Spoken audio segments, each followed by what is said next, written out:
Hello student, देखिए आपको जो पहले वीडियो प्रोवाइड कराए गए हैं तो उसमें से आपको वैद्युत क्षेत्र तथा आवेश के बारे में बताया गया है।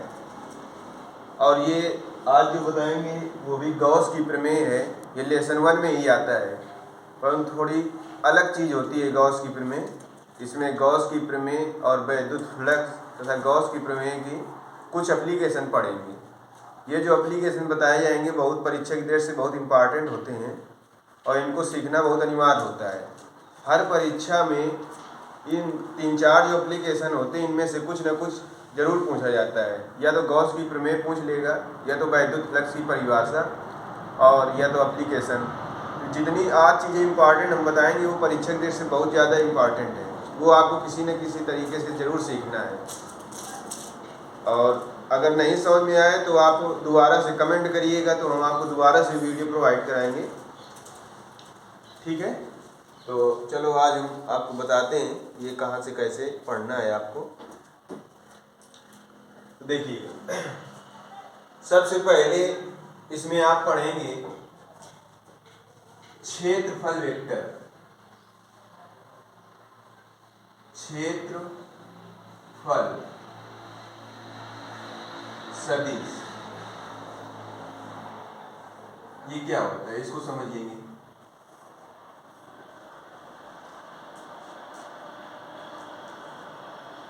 एक समतल वृत्त बना ले जिसकी दिशा पृष्ठ के लंबवत बाहर की ओर है, ए वेक्टर। अर्थात ए वेक्टर बराबर होता है एन ए कैप, जहां ए कैप एकांश सदिश है। अर्थात क्षेत्रफल सदिश क्या होता है, किसी समतल पृष्ठ में ऐसा सदिश जिसका परिमाण और दिशा पृष्ठ के लंबवत बाहर की ओर होती है उसे क्षेत्रफल सदिश कहते हैं। अर्थात ऐसा सदिश जो किसी समतल पृष्ठ में जिसकी दिशा और परिमाण पृष्ठ के लंबवत बाहर की ओर होती है उसे क्षेत्रफल सदिश कहते हैं। अर्थात ए वेक्टर बराबर एन ए कैप। इसके बाद जो होगा होता है समतलीय कोण। समतलीय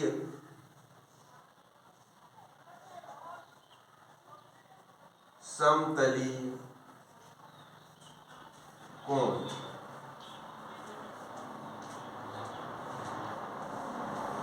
ये क्या होता है, देखो, समतलीय कोण और घन कोण।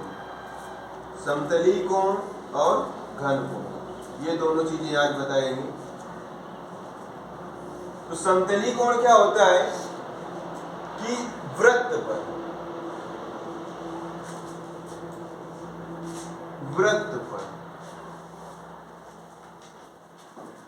कार्य करता है, और घन कोण क्या होता है, गोले पर। किस पर, गोले पर। अर्थात ये कहा जाए किसी वृत्तीय चाप द्वारा, समतलीय कोण में क्या कहेंगे, किसी वृत्तीय चाप द्वारा। अर्थात ये अगर वृत्त बना लें और ये गोल वृत्त का केंद्र हो गया, और ये वृत्त का ये क्या हो गया, चाप।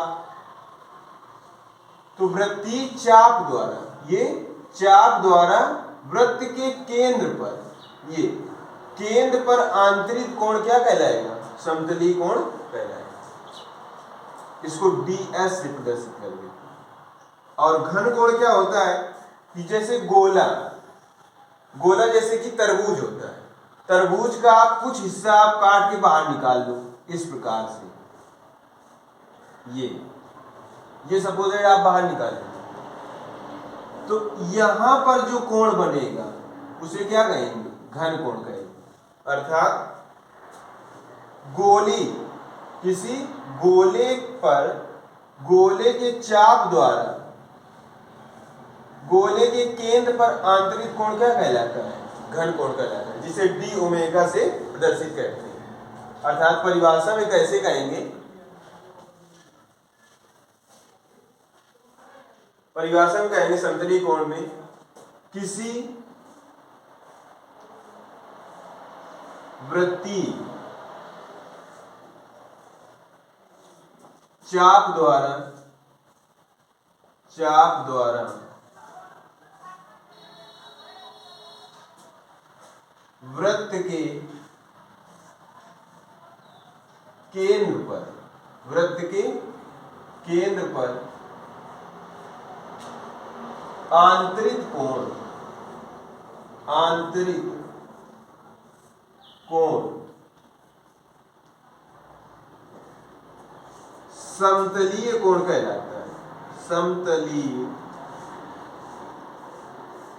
कोण कहलाता है।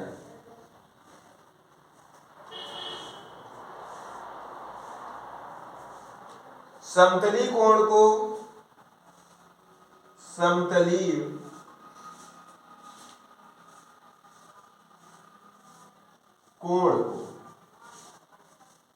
को DA या DS से प्रदर्शित करते हैं। क्या करते हैं? प्रदर्शित करते हैं।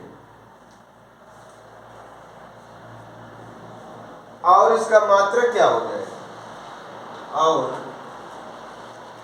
मात्रक रेडियन होता है। क्या होता है? रेडियन होता है। बात समझ में आ गई? अर्थात किसी वृत्तीय चाप द्वारा वृत्त के केंद्र पर आंतरिक कोण समतलीय कोण कहलाता है और समतलीय कोण को DA या DS से प्रदर्शित करते हैं और इसका मात्रक रेडियन होता है। और अभी आपको हमने बताया जैसे ये कोई वृत्त है और वृत्त का केंद्र ये O है, तो यहाँ पर ये वृत्त का कोई चाप हो गया। ये क्या हो गया? वृत्त का चाप। तो यहाँ पर जो कोण बनेगा उसको क्या कहेंगे? समतलीय कोण अर्थात DS। इसी प्रकार घन कोण के लिए क्या होगा? किसी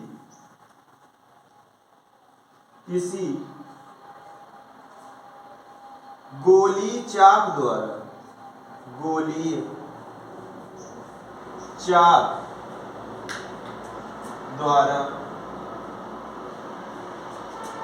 गोले के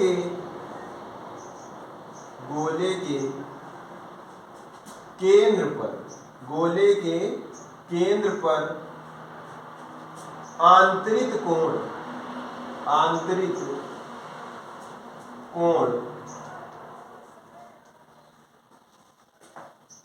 घन कोण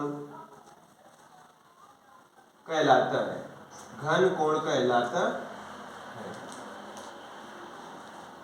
और घन कोण को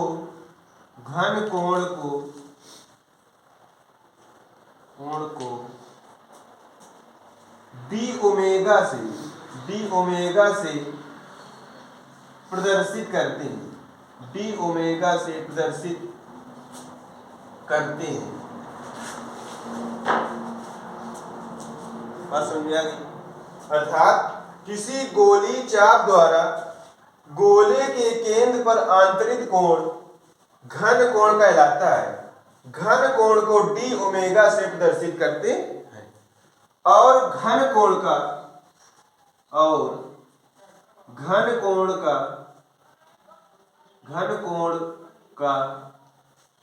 मात्रक स्टेरेडियन होता है। स्टेरेडियन होता है। और इसके लिए सूत्र क्या हो जाता है कि जैसे कि ये कोई तरबूज का भाग है, अब इस पर ये केंद्र O हो गया, तो इस पर यहां से कोई भाग निकाल लिया गया काट करके ऐसे, और ये त्रिज्या R है, तो यहां पर जो ये कोण बनेगा इसको क्या कहेंगे, डी ओमेगा, और त्रिज्या आर। यहां पर सूक्ष्म भाग अगर हम डी एस ले लेते हैं तो पृष्ठ के साथ में, और यहां पर वैद्युत क्षेत्र की तीव्रता भी अगर हो जाए या पृष्ठ पर एक कोई लंब डाल दें इस प्रकार से, तो ये जो कोण बनेगा तो ये थीटा कास के साथ बनेगा, अर्थात डी ओमेगा बराबर होता है D A cos theta upon R square. तो ये घन कोण का एक सूत्र होता है डी ओमेगा बराबर डी ए कास थीटा बटे आर स्क्वायर। तो इतनी बात समझ में आ गई होगी। अब इसके आगे पढ़ेंगे।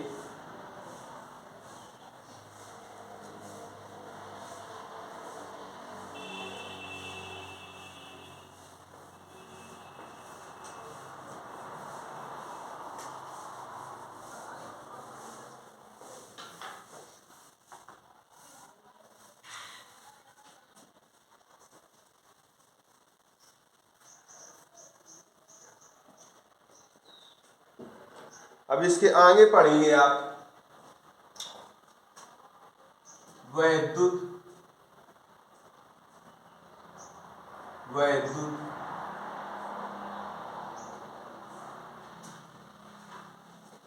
फ्लक्स, वैद्युत फ्लक्स ये क्या होता है, इसके बारे में समझिएगा। वैद्युत फ्लक्स क्या है देखिएगा। इसके लिए क्या करते हैं कि हमने एक काल्पनिक पृष्ठ बना दिया, काल्पनिक पृष्ठ।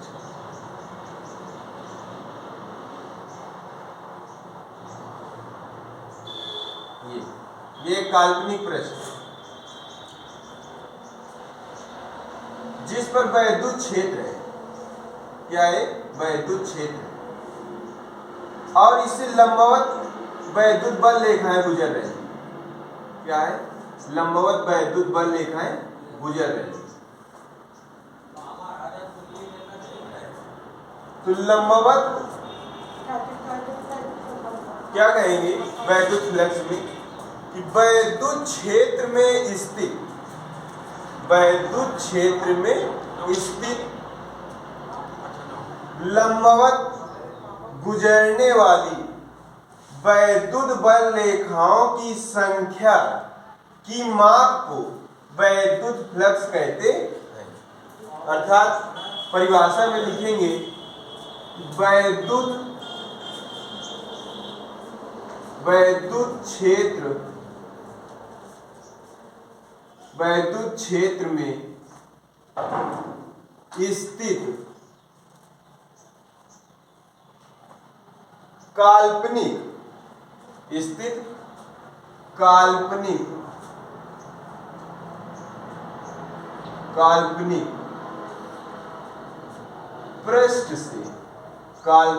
पृष्ठ से लंबवत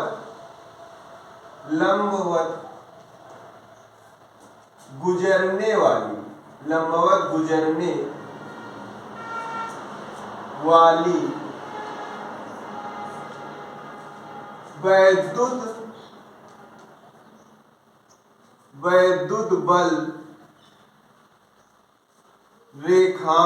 वैद्युत बल रेखाओं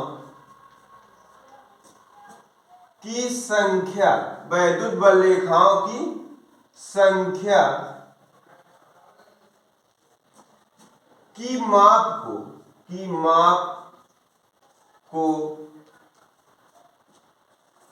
वैद्युत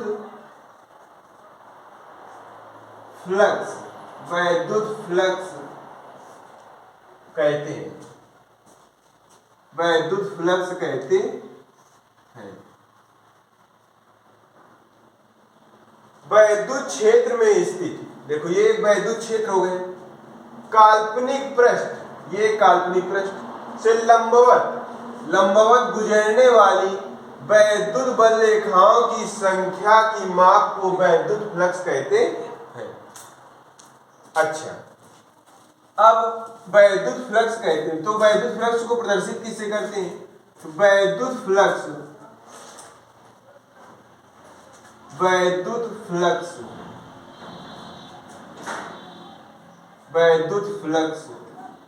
को फाई ऑफ ई से प्रदर्शित करते हैं बात समझ में आ गई। अब इसके बाद में ये समझिएगा, ये एक काल्पनिक पृष्ठ है, तो इसमें मान लेते हैं ये सूक्ष्म भाग ds है। तो देखिएगा, एक बात ये समझिएगा कि सूक्ष्म भाग ds ये क्षेत्रफल हो गया और ये वैद्युत क्षेत्र है, तो वैद्युत क्षेत्र की तीव्रता E हो गई। और यहां पर ये सूक्ष्म भाग हमने जो माना है ds, तो इसके बीच में जो कोण बनेगा, ये वैद्युत क्षेत्र की तीव्रता E और ds में जो कोण बनेगा वो काश के साथ में होता है। अर्थात इस प्रकार से कह सकते हैं कि सूक्ष्म भाग से गुजरने वाला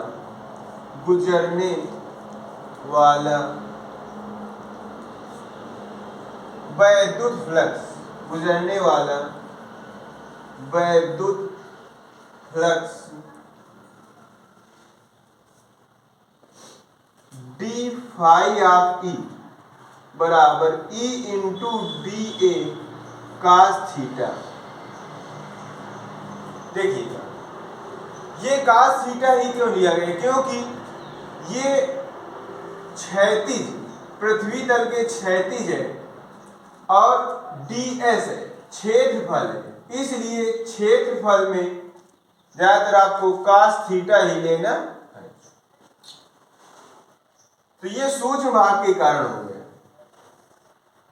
अब आप इसी प्रकार लिख सकते हैं संपूर्ण भाग के कारण, संपूर्ण भाग के कारण वैद्युत फ्लक्स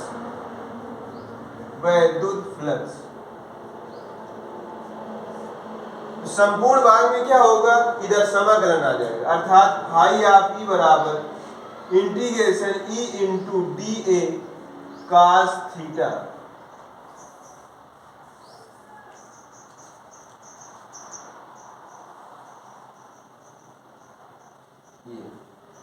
फाई बराबर integration E dot dA cos theta. अर्थात एक परिभाषा इससे भी बन जाती है क्या, कि वैद्युत क्षेत्र की तीव्रता और पृष्ठीय क्षेत्रफल के पृष्ठ समाकलन को वैद्युत फ्लक्स कहते हैं। अर्थात वैद्युत क्षेत्र की तीव्रता और पृष्ठीय क्षेत्रफल के पृष्ठ समाकलन को वैद्युत फ्लक्स कहते हैं। अब इसमें वैद्युत फ्लक्स का मात्रक क्या हो जाएगा, मात्रक फाई ऑफ E बराबर, इससे निकाल लेंगे E इंटू dA से, तो E का क्या होता है न्यूटन प्रति कूलम इंटू dA का क्या होता है मीटर स्क्वायर, तो अर्थात मात्रा क्या आ जाएगा न्यूटन मीटर स्क्वायर प्रति कूलम। मात्रा क्या हो जाएगा न्यूटन मीटर स्क्वायर प्रति कूलम। ये वैद्युत फ्लक्स का मात्रक हो गया। अब इसी में एक चीज ये भी पूछा जाता है कि वैद्युत फ्लक्स कितने प्रकार के होते हैं, तो वैद्युत फ्लक्स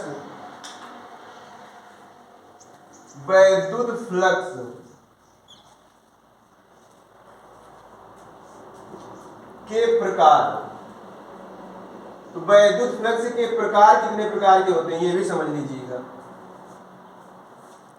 तो वैद्युत फ्लक्स दो प्रकार के होते हैं, नंबर 1 और नंबर 2।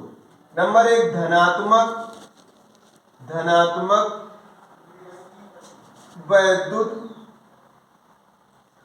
फ्लक्स और नंबर 2 ऋणात्मक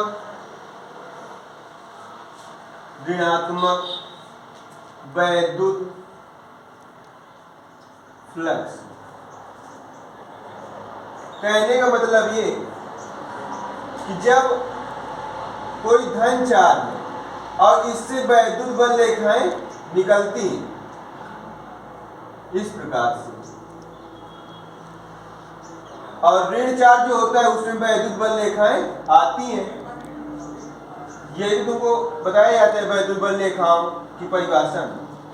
तो किसी पृष्ठ से वैद्युत बल रेखाएं जो लंबवत बाहर की ओर निकलती हैं उसे कहते हैं धनात्मक वैद्युत फ्लक्स। और जिस काल्पनिक पृष्ठ से लंबवत बल रेखाएं उस पृष्ठ पर आती हैं तो उस वैद्युत फ्लक्स को ऋणात्मक वैद्युत फ्लक्स कहते हैं। समझ में आ गया होगा इतना। अब इसके आगे आप क्या पढ़ेंगे?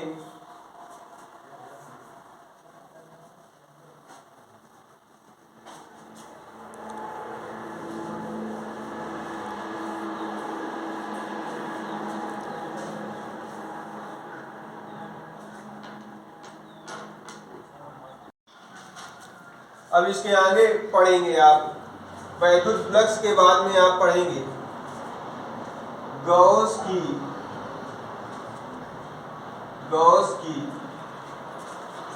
प्रमेय।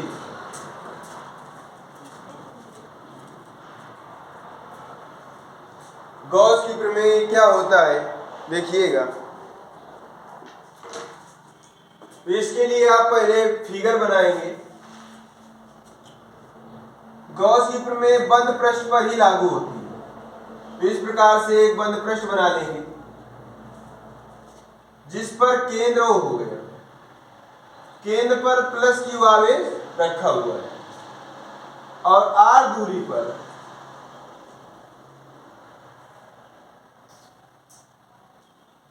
एक बिंदु P है जहां पर ये एक पृष्ठीय क्षेत्रफल, शून्य पृष्ठीय क्षेत्रफल लिया है हमने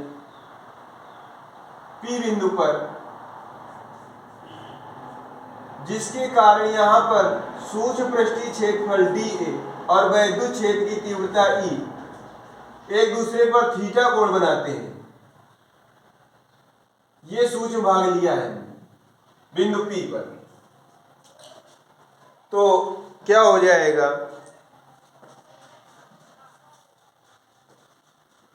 सूक्ष्म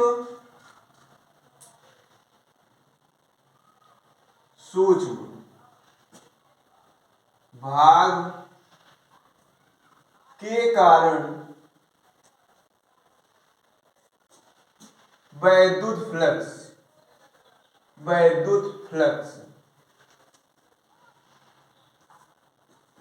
सूक्ष्म भाग के कारण वैद्युत फ्लक्स आपको बताया गया डी फाई आप ही बराबर P into DA cos theta. अब इसके बाद संपूर्ण भाग के कारण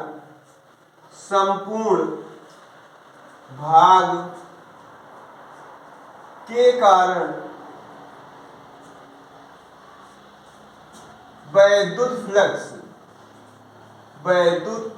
फ्लक्स।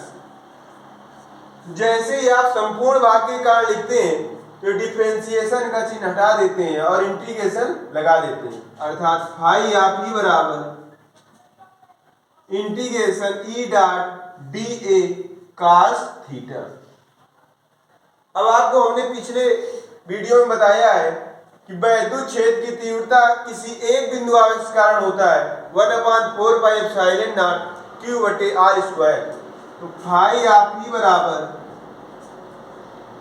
E की जगह पर हो जाए 1/4 pi epsilon naught Q upon R square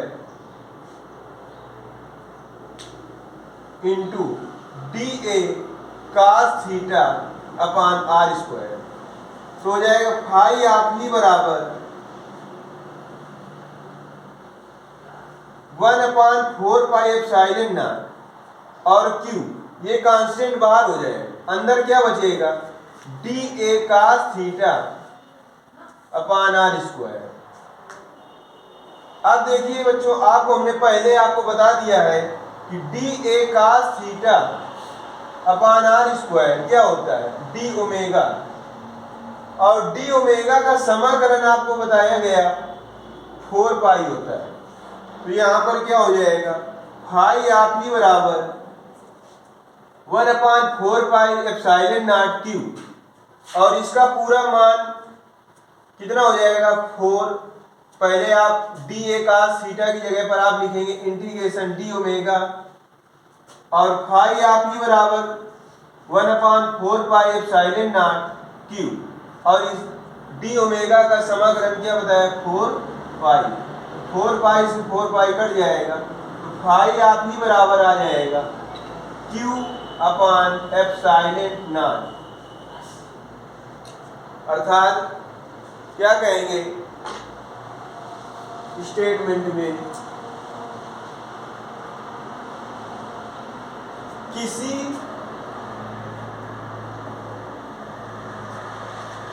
बंद पृष्ठ पर, किसी बंद पृष्ठ पर स्थित वैद्युत फ्लक्स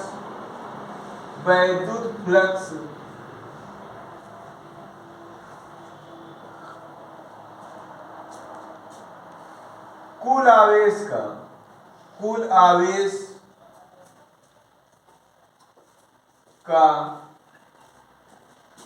1/एप्सिलॉन नॉट गुना होता है। अर्थात फाई आप ही बराबर क्यू अपान एप्सिलॉन नॉट, जो कि अभी प्रूव किया गया है। ये फाई आप ही बराबर क्यू अपान एप्सिलॉन नॉट, जो कि स्टेटमेंट में लिखेंगे किसी बंद पृष्ठ पर स्थित वैद्युत फ्लक्स कुल आवेश का 1/एप्सिलॉन नॉट गुना होता है। और इसका निगमन आप इस प्रकार से करेंगे। अब इसके बाद आगे आपको क्या पढ़ाया जाएगा वो समझिएगा। इसी गॉस की प्रमेय से कुछ अनुप्रयोग हैं, वो अनुप्रयोग आपको सीखना है। तो कैसे होते हैं देखिएगा।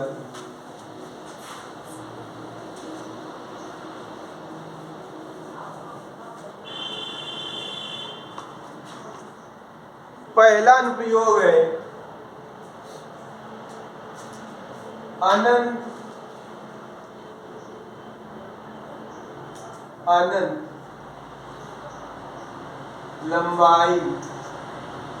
लंबाई के सीधे चालक तार के कारण वैद्युत क्षेत्र की तीव्रता।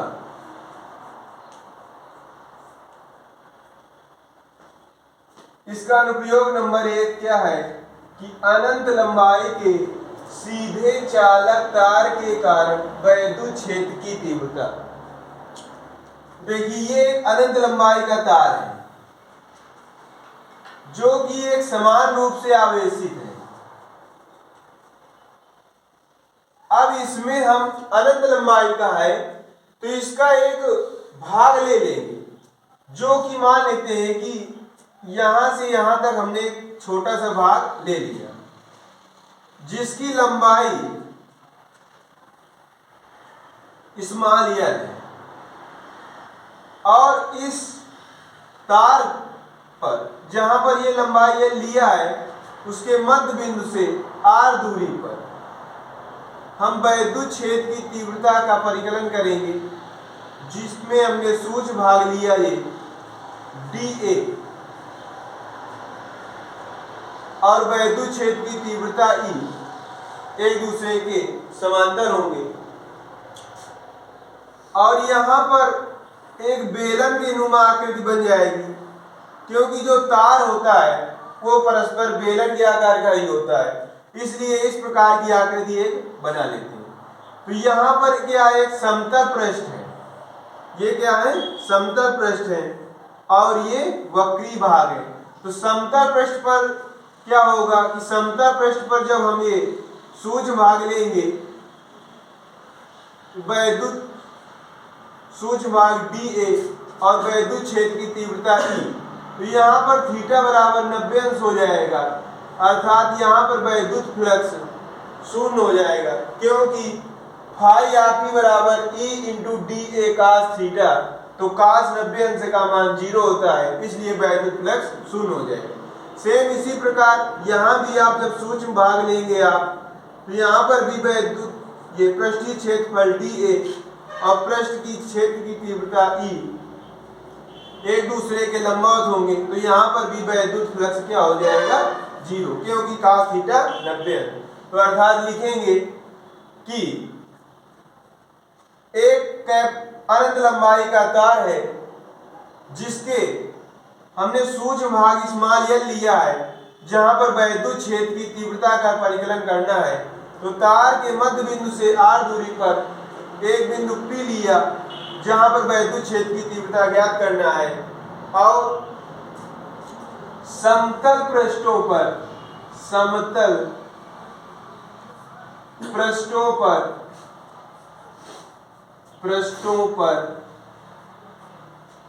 वैद्युत फ्लक्स शून्य होगा। क्या होगा शून्य होगा। कैसे? क्योंकि φ1 बराबर या φ2 हम मान लेते हैं कि यहाँ पर समतल पृष्ठ पर φ1 और φ2, अर्थात यहाँ पर φ1 और यहाँ पर φ2 वैद्युत फ्लक्स है। तो φ1 या φ बराबर क्या होता है integration E dot dA cos theta. तो अब देखिएगा, जब आप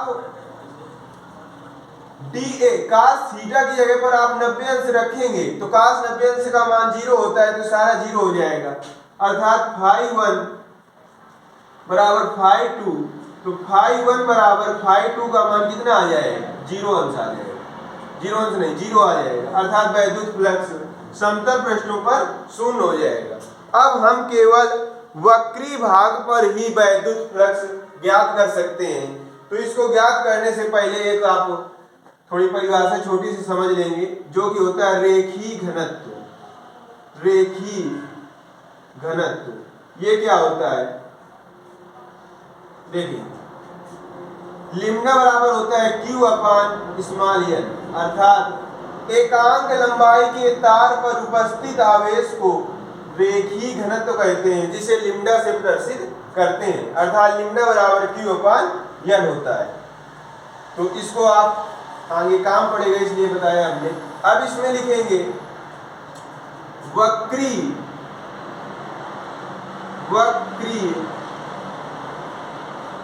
भाग पर वैद्युत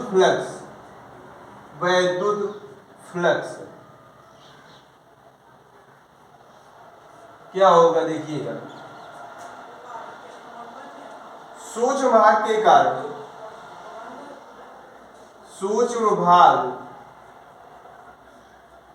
कारण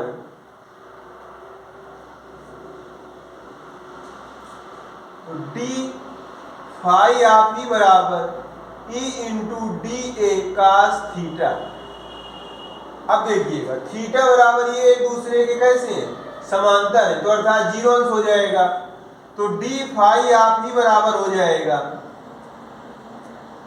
E इंटू dA, क्योंकि cos 0 अंश का मान 1 होता है। अब आगे इसके बाद क्या करेंगे, संपूर्ण भाग के कारण संपूर्ण भाग के कारण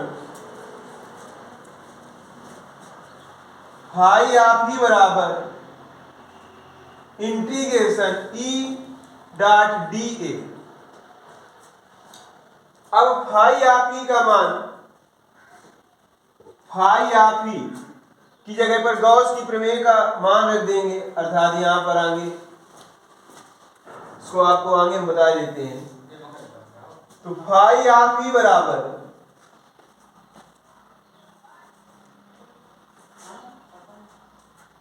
फाई आप ही बराबर क्यू अपान एप्सिलॉन नॉट